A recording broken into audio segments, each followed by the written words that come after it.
সেই স্বাদ, সেই মজা। আমি এরকম হুল পাটা জীবনে এত মজার ভাত খাই। সেই স্বাদ, কি পাটা? এটা কি পাটা? হুল পাটা। এটা নাকি হুল পাটা।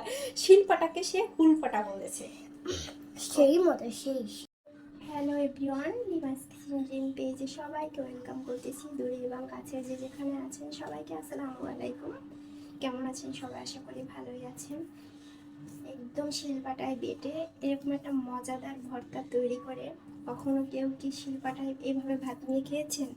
আমি কিন্তু খাইনি, আমি দেখেছি বাট কখনো খাওয়া হয়নি। আলহামদুলিল্লাহ, আজকের এই প্রথমবারের মতো আমি শিলপাটায় এভাবে বেটে ভাত নিয়েছি খাওয়ার জন্য। তো আমার এই ভর্তার রেসিপিটা অবশ্যই সবাই ফুল ভিডিওটা দেখার চেষ্টা করবেন, দেখে মিষ্টি মিষ্টি একটা কমেন্ট করবেন।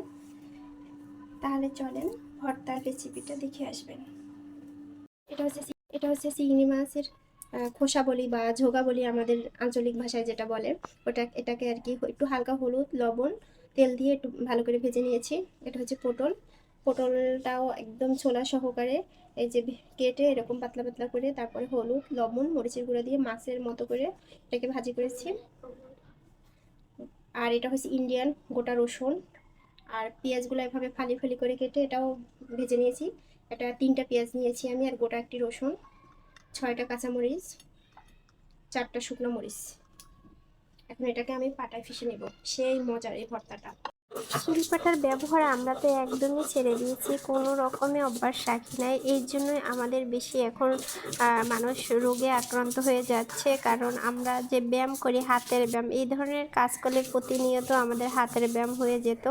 নানি দাদি শাশুড়ি মা এরা কিন্তু এখনও শিলপাটা ব্যবহার করে এবং ভর্তাটা কিন্তু এভাবেই বেটে খায়।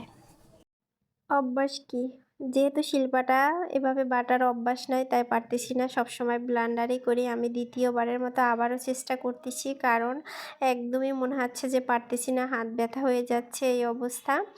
যাই হোক, আমার সত্যি কথা বলতে 3বার লাগছে ভর্তাটা শিলপাটা এভাবে বেটে নেওয়ার জন্য, 3বার করছি, তারপর আমার ভর্তাটা রেডি হয়েছে। আর ভিডিও শুরুতেই আপনারা দেখেছেন যে মীরামণি রিভিউ দিয়েছে যে কতটা মজা হয়েছে, আমার আর বলার কিছুই নাই। তারপরে যদি কারো ভালো লেগে থাকে অবশ্যই কিন্তু লাইক কমেন্ট এবং শেয়ার করে দেবেন। সবাই ভালো থাকবেন। আল্লাহ হাফেজ।